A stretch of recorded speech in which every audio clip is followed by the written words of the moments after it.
Hey, Prime members! Are you tired of ads interfering with your favorite podcasts? Good news! With Amazon Music, you have access to the largest catalog of ad-free top podcasts included with your Prime membership. To start listening, download the Amazon Music app for free or go to amazon.com/ad-free podcasts. That's amazon.com/ad-free podcasts to catch up on the latest episodes without the ads.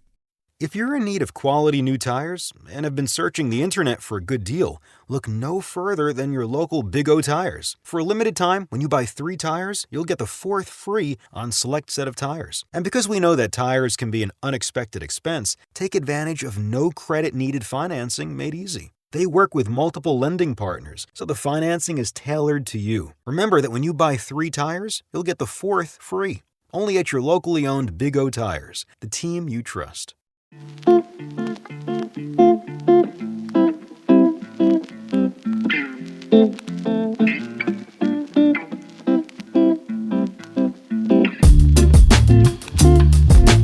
Welcome to 5-Minute History from 5minutehistory.com, where we take a historical look at things in about 5 minutes.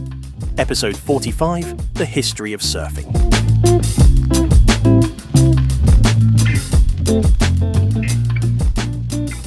Surfing, the act of riding waves on a board, is a sport and cultural practice with deep roots that span centuries and continents. The history of surfing is rich and complex, intertwining with the traditions of Polynesian people, the growth of modern sport, and its subsequent global spread. To fully appreciate the art of surfing, exploring its origins, evolution, and eventual mainstream popularity is essential. The origins of surfing can be traced back to ancient Polynesian culture, where it was not merely a sport, but a profoundly spiritual and social activity. The people of Polynesia, particularly in Hawaii, are widely credited with developing and perfecting the art of riding waves. In ancient Hawaii, surfing, or he'e nalu in Hawaiian, which translates to wave sliding in English, was an integral part of the culture and society. It was a way of life that connected the people to the ocean, which they revered as a source of life and spiritual energy.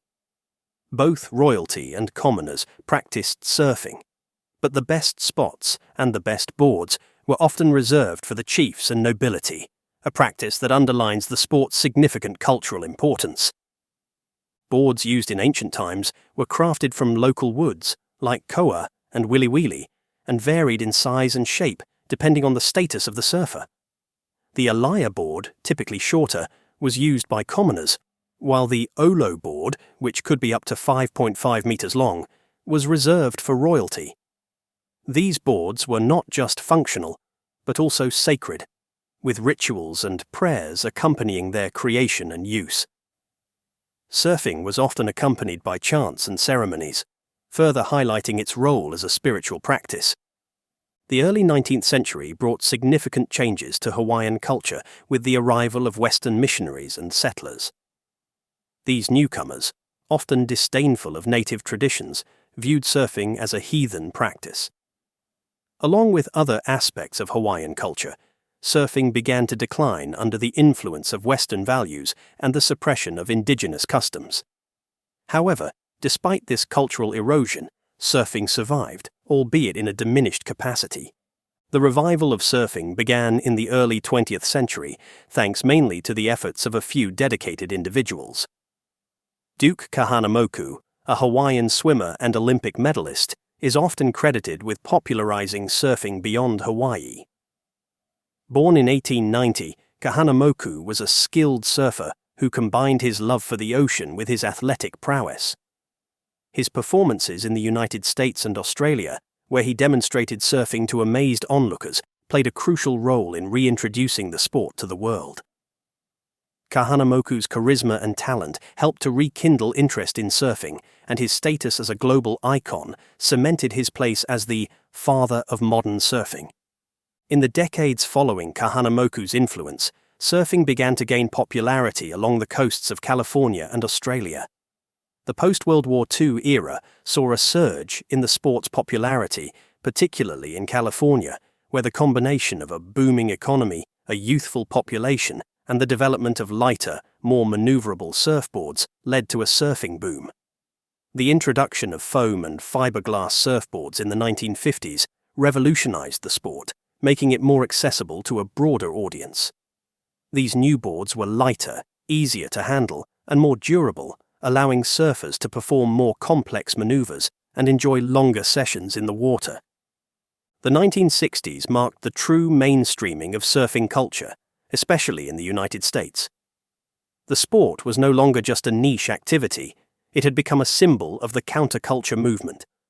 Surfing was closely associated with the endless summer lifestyle, representing freedom, rebellion, and a connection to nature. This era saw the emergence of surf music, with bands like the Beach Boys capturing the spirit of the sport in their songs. Surf films, such as Bruce Brown's iconic documentary, The Endless Summer, further popularized the sport and introduced it to audiences worldwide.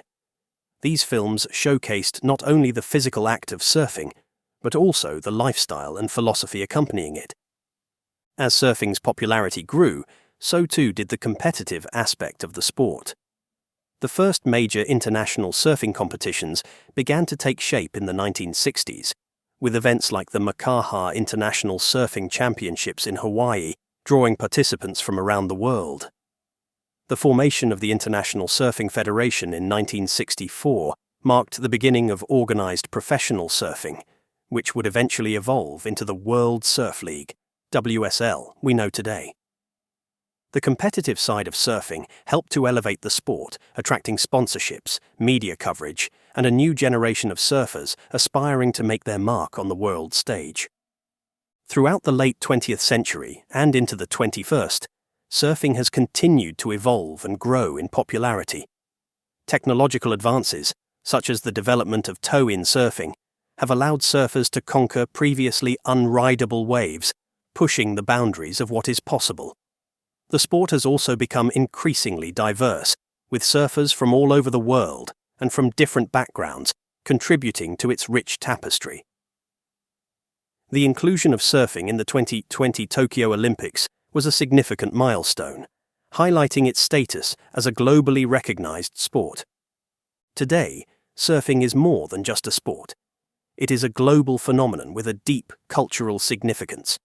From its roots in ancient Polynesian society to its modern incarnation as a professional sport and lifestyle, surfing has captured the imagination of people around the world.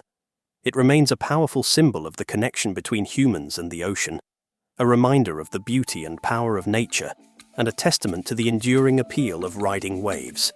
Whether pursued as a competitive sport or a way to connect with nature, surfing continues to inspire and challenge those who take to the waves, just as it has for centuries.